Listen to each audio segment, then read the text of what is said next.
Los Angeles, 1985. The city shone with a deceptive glow, its vibrancy masking an insidious darkness that had begun to grip its residents in a vice of fear. The Night Stalker was on the loose, and his reign of terror transformed summer nights into a waking nightmare. As the tales of his brutality spread, they ignited an obsession that captivated not just the victims and their families, but also a city yearning for answers. Richard Ramirez was born in 1960 to a Mexican immigrant family in El Paso, Texas. The youngest of 5 children, he grew up in a household marked by violence and neglect. His father, a laborer, was known for his temper, and his mother was often overwhelmed, leaving the children to fend for themselves. Richard's formative years were riddled with trauma, but it was his cousin, a Vietnam War veteran, who would serve as a catalyst for his descent into darkness.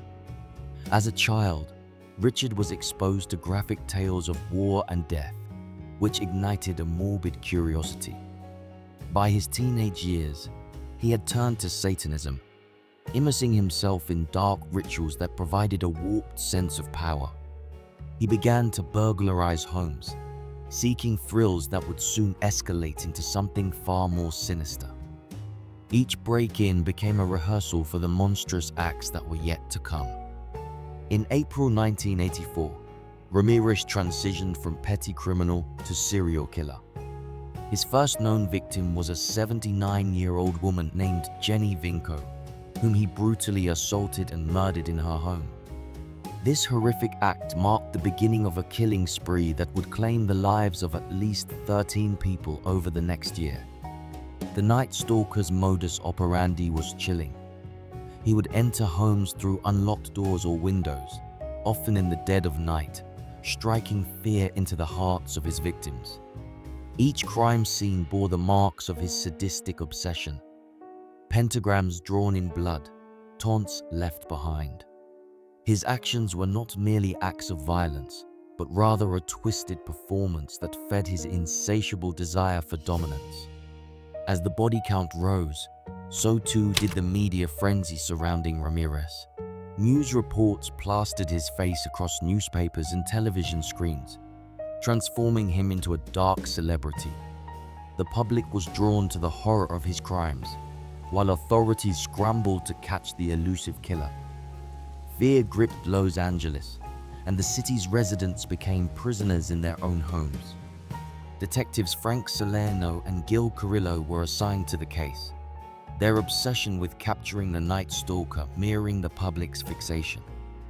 Every clue became a lifeline, each lead a step closer to apprehending the man who had woven himself into the fabric of their nightmares. The more they uncovered, the more they realized they were dealing with someone deeply disturbed, someone who reveled in the chaos he created. As police began to piece together Ramirez's patterns, they also uncovered a dark fascination among certain segments of the public.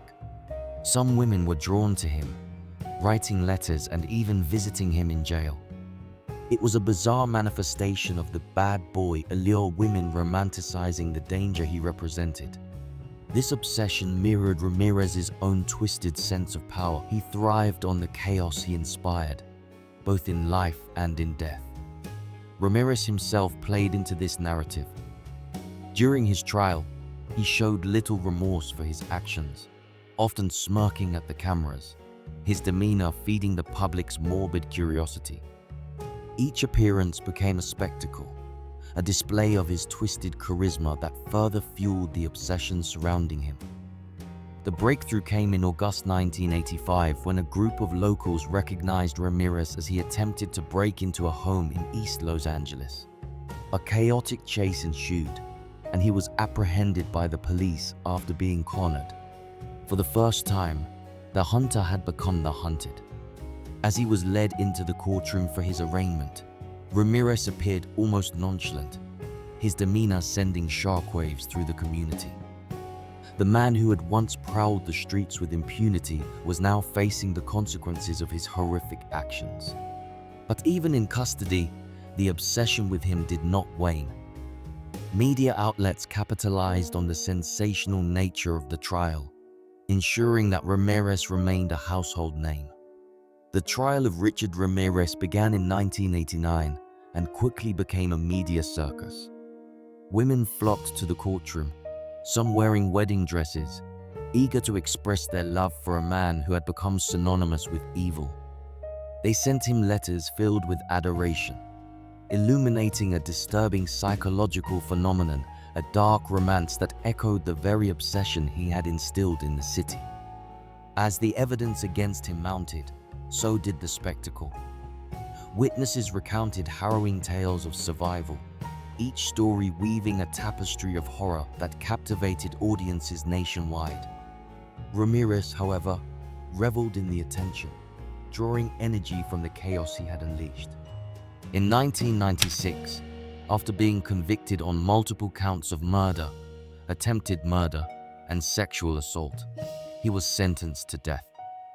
But even behind bars, Ramirez's notoriety continued to grow. He married a woman named Doreen Lioy, who had been writing to him since his arrest.